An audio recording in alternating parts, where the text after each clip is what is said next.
Salut mes bandes de chargement, aujourd'hui on va changer un peu de registre par rapport aux voitures sportives, agressives, extrêmes qu'on a l'habitude de vous montrer. Et là on va passer plus sur une voiture un peu plus utile de tous les jours, une voiture commune qui est en plus de ça électrique, et la voiture de l'année 2022, la Kia EV6. Et là on va commencer directement en vous montrant déjà l'espace de chargement dans le coffre, en mettant déjà tout de suite toutes les affaires du jour.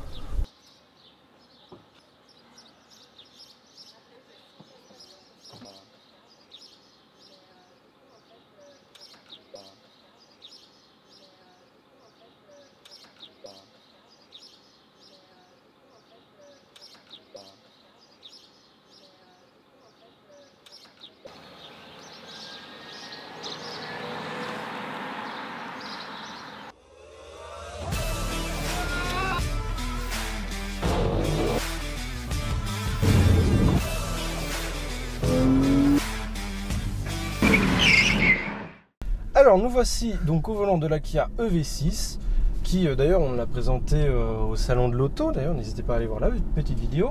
Et déjà tout de suite au premier abord ça change totalement déjà au niveau du look et au niveau de la conduite. Alors niveau look c'est vraiment incroyable, moi je vois déjà un volant à deux branches, ça change complètement du 3 branches classique sportif qu'on va retrouver dans toutes les voitures. Pas de bruit, ça c'est génial. Et puis au niveau de tout ce qui est instrument, bah déjà grand écran tactile ici, grand écran pavé numérique complètement de partout, c'est génial, avec plusieurs petits modes de conduite, etc. Là on a différentes informations. Là on va avoir l'autonomie, le pourcentage de batterie, ça on vous en parlera un petit peu après. Ici on a vraiment la petite planche de bord avec tous les petits contrôles, siège chauffant, siège ventilé, etc. Volant chauffant, parce qu'il faut savoir que c'est une voiture qui est déjà full option. On est sur l'édition 24, qui est une petite édition spéciale, très sympa. Alors déjà tout de suite, là on voit ici, dès que je mets clignotant, on a une petite caméra dans le rétro qui nous permet de voir l'angle mort. C'est génial, c'est que des gadgets de partout, pas un bruit, tout ça. En ville c'est très agréable. Pour le coup on va monter sur du 700 km d'autonomie en ville. Et quand on va aller un petit peu plus loin, donc sur les petites routes comme là maintenant, vu qu'on vient de quitter la ville, on va tourner dans un tour de 500 et quelques kilomètres d'autonomie, en conduisant bien sûr doucement et sans appuyer comme un malade, parce que oui il y a du couple installé et tout ça, mais c'est pas non plus une voiture de course, c'est une voiture de tous les jours. Ici donc du coup au niveau du design ça change énormément d'une voiture classique. On n'a aucune connexion vraiment entre cette petite planche ici, la planche de bord, donc le bouton pour démarrer et éteindre la voiture, ce qui change par exemple d'une Tesla où il y a juste à mettre en drive et partir. Petite molette avec sélecteur, voilà, drive, neutre et marche arrière, avec des petits boutons, un petit chargeur à induction, des portes gobelets, et on a surtout énormément de rangements parce qu'on n'a pas de tunnel de transmission, ce qui nous permet en fait d'avoir plein de rangements partout. Justement ici on a de la place arrière, on vous montrera juste un petit peu après. Puis voilà, c'est une voiture qui se tient bien dans les virages, elle est très silencieuse. Là je suis en mode éco, j'ai 388 km d'autonomie. Puis c'est une voiture qui se conduit bien. Là, vous allez voir, on a des petites palettes au volant. Alors bien sûr, il n'y a pas de vitesse à passer parce que c'est une électrique, il n'y a pas de vitesse. Mais tout de suite, on se dit, mais elles servent à quoi ces petites palettes? Ces petites palettes, en fait, elles sont très utiles. En fait, ça contrôle en fait l'intensité du frein moteur.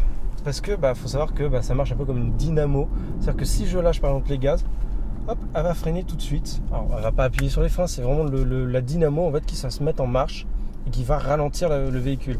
Là, par exemple, je suis en niveau 3 et si je mets petit coup de palette à gauche, je suis au maximum, un petit bip encore parce que c'est très technologique, c'est très électronique, etc. Donc ça bip de partout, il y a des aides dans tous les sens. Là, ça freine énormément et ça recharge la batterie. Alors nous voici enfin arrivés donc du coup au lac. On va pouvoir tranquillement manger, décharger complètement la voiture et profiter voilà du moment du soleil. Mais avant tout, on va vous parler un petit peu du look de cette voiture, parce que bon, elle a sa petite cousine qui est la Hyundai Ioniq 5, qui est un petit peu plus ronde, etc. Celle-là, elle a des lignes un peu plus agressives. On va déjà commencer avec l'avant. Alors pour l'avant, déjà, on a des feux avec, comment dire, un peu texturé, on va dire. C'est-à-dire qu'on n'est pas juste avec un espèce de cache là, ici. C'est-à-dire qu'on a vraiment quelque chose qui est un peu texturé, un peu comme sur les nouveaux X3, etc. à l'arrière, tout ça. Mais là, on a vraiment l'avant qui a été retravaillé, exactement comme l'arrière. On a un look qui est très plongeant vers l'avant, parce que bien sûr, comme on est sur une électrique complète, on n'est pas sur une hybride ni rien, même si le EV6 nous fait penser à un V6. EV, c'est Electric Vehicle. Ensuite, donc du coup, on va avoir cet avant qui est plongeant vraiment comme il faut, parce que l'avant, avant tout, il faut que ce soit aérodynamique, parce que bien sûr, tu ne peux pas recharger ta batterie aussi vite que tu mets un plein dans une voiture. Donc du coup, on mise tout sur l'aérodynamisme pour consommer le moins possible. Donc un avant très plongeant avec ici un petit coffre qui est de environ 52 litres et sur la version 4 roues motrices, parce qu'il y a une version 4 roues motrices, on est dans les alentours de 20 litres parce qu'on a tout le système des trains avant avec les petites batteries, etc. Donc ici on est sur quelque chose d'assez travaillé avec des feux qui sont vraiment adaptatifs. Tu mets en plein phare la nuit, j'ai eu le plaisir de la conduire la nuit dernière. On a vraiment en plein phare, comme à peu près toutes les voitures modernes d'aujourd'hui, une voiture qui arrive en face. Là, on a vraiment les feux qui vont éviter un petit peu la voiture pour ne pas l'éblouir. C'est génial et ça change un petit peu de la petite Renault Twingo qui arrive à fond devant toi, plein phare et qui t'éblouit la nuit. Pour les jantes, on est sur du 19 pouces avec des freins qui freinent quand même très bien en plus du côté dynamo dont on a parlé juste avant. Là, on est sur quelque chose, encore une fois, d'aérodynamique. C'est ce que recherche le plus la marque. Des petits détails un petit peu à droite à gauche, des petites caméras, voilà, par-ci par-là. Ici, donc comme je l'ai dit pendant la conduite, la petite caméra qui nous permet d'avoir l'angle mort. Ça c'est un gadget, mais j'adore pour le coup. Moi je ne suis pas très doué avec tout ce qui est technologie machin. Là pour le coup j'adore ça, c'est des petits gadgets vraiment utiles pour le coup. On a un profil qui, comment dire, va être un peu dans le style, ça me fait penser un peu aux dernières Saab 9.5 ou même un petit look de Lancia Stratos. Je ne sais pas si vous voyez par rapport à la ligne de toit et au niveau des vitres. Donc comme je le disais, vraiment l'arrière qui nous intéresse le plus, moi parce qu'il y a plein de petits détails que j'adore. Déjà avec la ligne de feu à l'arrière qui commence assez bas et qui remonte sur le milieu, ça me fait penser un peu à l'Aston Martin DBX, vous savez le petit SUV dont j'ai parlé pendant le News Auto avec le 707 chevaux là. Bah écoutez, ça reprend un peu cette ligne là, j'aime beaucoup. La visibilité à l'arrière est vraiment pas mal, même malgré le fait que ce soit quand même assez plongeant. Et là un petit détail vraiment qui m'intéresse le plus, que j'adore, c'est vraiment ici. C'est-à-dire qu'on a vraiment une texture qui est incroyable. C'est-à-dire que là, vraiment, on a un peu dans le style d'une petite pyramide et ça diminue de plus en plus jusqu'à ce que ça devienne lisse. C'est un petit détail, voilà, mais moi, j'adore. Et du coup, pour terminer sur cette arrière qui est absolument magnifique, le petit logo Kia qui a été changé complètement parce que c'est la nouvelle génération, c'est justement ce que Kia cherche à faire.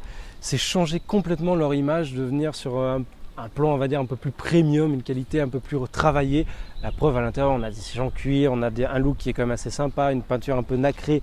Je trouve que c'est un petit renouveau de Kia. Et puis, voilà, la désignation EV6. Alors, pour ce qui est de l'arrière, petit aperçu rapide. Déjà, voilà, les coques de siège sont en plastique, mais encore une fois, voiture 50 000, il n'y a pas de souci. Par contre, on a déjà des petites prises USB-C qui nous permettent directement de connecter nos téléphones pour le recharger. Juste ici, on a une prise 12 volts si tu veux commencer à mettre une friteuse ou un truc comme ça. On a aussi un autre petit détail vraiment sympa, c'est qu'on a les sièges arrière qui sont inclinables complètement, ce qui fait qu'on peut vraiment être plus à l'aise.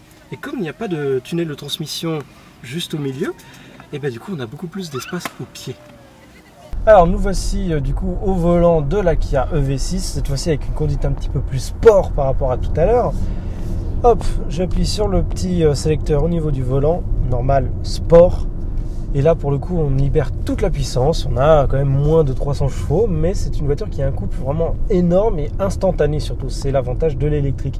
Après, on a plusieurs versions. Donc, on a la toute première version de base. Ici, on a la version qui va être l'édition 24, qui est une édition spéciale. Et finalement, on va avoir des versions plus puissantes qui dépassent les 500 chevaux. C'est quelque chose qui va quand même arracher, mais celle-là, on va dire que c'est quelque chose de plus pratique, vraiment conduisible tous les jours. Parce qu'il faut savoir que là, on est en propulsion, donc on n'a pas un train avant qui va, entre guillemets, dépenser de l'électricité en plus. Au niveau puissance, pour le coup, on a vraiment là en mode sport, déjà l'affichage qui va changer. On a tout l'affichage du couple qui va s'afficher à l'écran. Et surtout, au niveau puissance, on va avoir des performances qui sont quand même, mine de rien, pour quand même moins 300 chevaux, parce qu'encore une fois je le rappelle, on voit voilà, des Dodge Challenger, d'ailleurs n'hésitez pas à aller voir la vidéo, des 911 etc. qui ont 500, 600 chevaux, des trucs de malade. Mais il faut savoir que là, pour le coup, pour tous les jours, c'est quand même très bien, c'est très puissant quand même, mine de rien. On sent qu'on a la voiture qui est de base déjà assez ferme au niveau des suspensions, qui reste quand même confortable. Mais surtout, on va avoir, du coup, comme les batteries sont très basses, on a un centre de gravité qui est très bas. Donc du coup, dans les virages, elle va pas tanguer tant que ça, hein, même si on a quand même une assise qui est relativement haute. Hein, on n'est pas non plus dans une Lotus. Et voilà, genre quand je prends les virages, j'accélère, tout ça, ça accroche bien, quoi. On sent qu'il y a quand même un côté plus sportif que, par exemple, la Hyundai Ioniq 5, qui est, entre guillemets, un peu la cousine, parce que c'est quand même une voiture qui est faite sur la même base et qui est un petit peu moins sportive, on va dire. Et là vraiment quand j'appuie à fond, bah, ça déménage quand même là. On atteint déjà des vitesses de malade. Puis bah voilà, la voiture elle tient très très bien la route. On sent que ça penche un petit peu, mais ça accroche quand même. Et puis bah voilà, après au niveau du freinage, on a déjà ce système dynamo qui va nous assister. Et on dépasse, mais tout en silence. Ça c'est un truc que j'adore. Alors nous, en tant que vraiment passionnés d'automobile, on aime brûler de l'essence, tout ça, ça fait du bruit, tout ça, mais de temps en temps, un peu de silence, ça fait quand même du bien. Puis là, voilà, on peut enchaîner les virages tranquillement. Pour le coup, c'est vraiment des performances qui sont plus que convenables pour cette voiture. Puis le tout en ayant une voiture qui est silencieuse, discrète, confortable, agréable et avec laquelle tu peux balader, partir en vacances. Voilà, comme vous avez vu, on peut mettre vraiment pas mal de choses avec même les 500 litres de coffre. Puis voilà, sur des consommations qui restent quand même raisonnables pour une électrique avec une grande autonomie. Et voilà, du coup j'espère que la vidéo vous a plu. N'hésitez pas bien sûr à mettre un petit pouce si vous avez liké la vidéo. Et sinon, mettez un petit pouce vers le bas à la Jules César. Ça nous fera toujours du référencement. N'hésitez pas à vous abonner à la chaîne, à nos Instagram. Et surtout, merci énormément à Émile Frey qui nous a prêté ce véhicule qui est absolument formidable. Et je vous dis à la prochaine les amis.